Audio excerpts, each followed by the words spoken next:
अमराठी व्यक्तीकडून राज ठाकरेंना धमकी, राज ठाकरेंच्या हिंदी भाषिक विरोधी भूमिकेचा आला राग।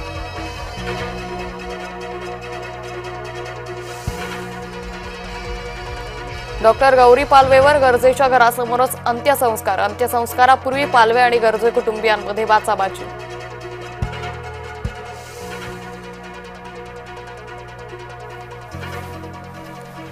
डॉक्टर गौरीचा मृतदेह माहेरी आणला, डॉक्टर गौरीचा अंत्यसंस्कार अनंत गरजेच्या घरासमोरच केला, पालवे कुटुंबाचे नातेवाईक आक्रमक।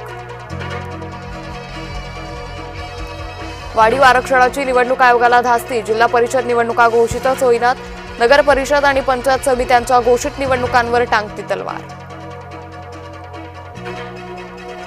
अनंत गरजेला अटक, पंकजा मुंडेंचा पीए अटकेत, रविवारी रात्री 1 वाजता वरळी पोलिसांकडून अटक।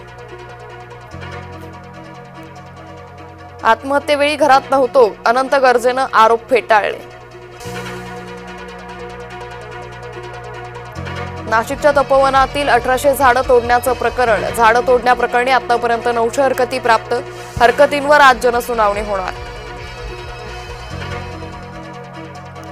न्यायमूर्ती सूर्यकांत नवे सरन्यायाधीश, भारताचे 53वे सरन्यायाधीश म्हणून स्वीकारला पदभार, सूर्यकांत यांचा कार्यकाळ जवळपास 15 महिन्यांचा।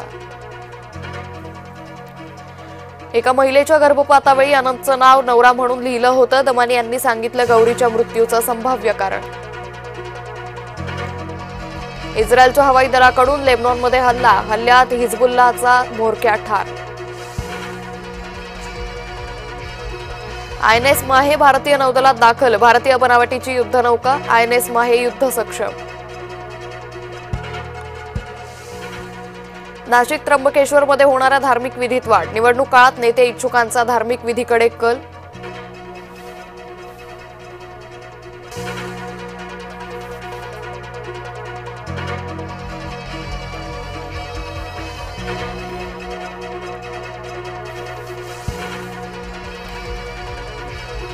नाशिक त्र्यंबकेश्वरमध्ये होणाऱ्या धार्मिक विधीत वाढ, निवडणूक काळात नेते इच्छुकांचा धार्मिक विधीकडे कल, धार्मिक विधीत 30 ते 35% वाढ झाल्याची माहिती।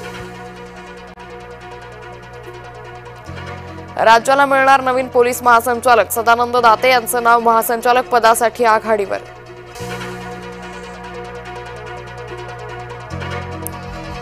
क्रिकेटपटू स्मृती मानधनाचं लग्न पुढे गेलं, क्रिकेटपटू स्मृतीच्या वडिलांना हृदयविकाराचा झटका, स्मृतीचे वडील आणि होणारा नवराही आजारी।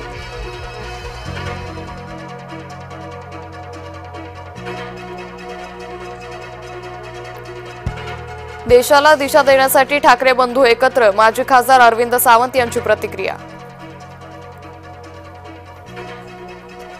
भारतीय क्रिकेट संघाला नवं नेतृत्व, केएल राहुल झाला एकदिवसीय संघाचा कर्णधार।